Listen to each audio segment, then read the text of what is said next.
গৌতম বুদ্ধ। সারা পৃথিবীর অধ্যাত্ম সাধনার ইতিহাসে গৌতম বুদ্ধ এক অবিস্মরণীয় চরিত্র। প্রাচীন ভারতের বর্তমান নেপালের অন্তর্গত হিমালয়ের পাদদেশে ছিল কোশল রাজ্য। রাজ্যের রাজধানী কপিলাবস্তু। কোশলের অধিপতি ছিলেন শাক্য বংশের রাজা শুদ্ধোধন। তার কোনো পুত্র সন্তান ছিল না। দীর্ঘদিন বাদে রানী মায়াদেবী লুম্বিনী উদ্যানে ভগবান বুদ্ধের জন্ম দিলেন। রাজা শুদ্ধোধন জ্যোতিষীদের আদেশ দিলেন শিশুর ভাগ্য গণনা করতে। তারা সিদ্ধার্থের ভাগ্য গণনা করে বলেছিলেন একদিন ইনি পৃথিবীর রাজা হবেন। রাজপুত্র সিদ্ধার্থ কৈশোরে পদার্পণ করলেন। তাকে বিলাস বৈভবের মধ্যে মানুষ করা হলো। তারপর সুন্দরী কিশোরী যশোধরার সঙ্গে বিয়ে হলো সিদ্ধার্থের।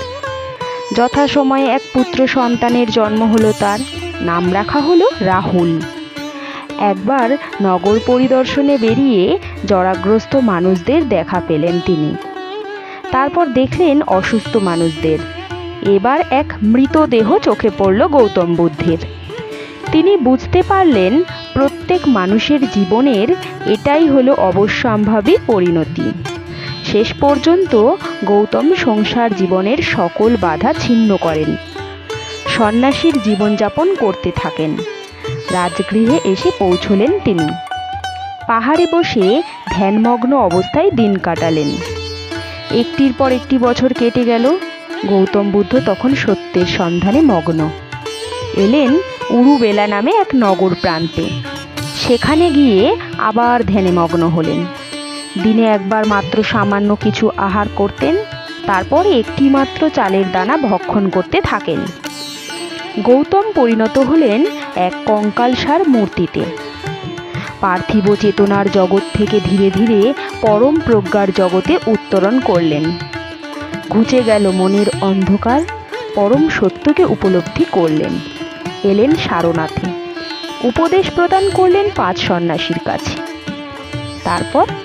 তারপর বুদ্ধদেব ধীরে ধীরে তার ধর্মমত সকলের মধ্যে প্রচার করলেন। তখন বৈদিক ধর্মে যাগযজ্ঞ আচার আচরণের বাড়াবাড়ি ছিল। ব্রাহ্মণরা ছিলেন সমাজের সব কিছুর চালক। তারা সাধারণ মানুষকে ধর্মের মধ্যে আসতে দিতেন না। বুদ্ধ সহজ সাধারণ ভাষায় ধর্মমত প্রচার করলেন।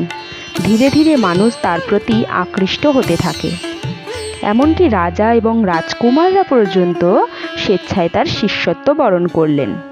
গৌতম বুদ্ধের মতাবলম্বীদের সংখ্যা ক্রমশ বাড়তে থাকে। গৌতম বুদ্ধ সারা পৃথিবীর মানুষের কাছে অহিংসার মন্ত্র প্রদান করে গেছেন। অবশেষে তার জীবনের অবসান হলো খ্রিস্টপূর্ব 544 সালে। অবশ্য অনেকে বলে থাকেন যে খ্রিস্টপূর্ব 486 বা 483 অব্দে তিনি মহাপ্রয়াত হয়েছিলেন।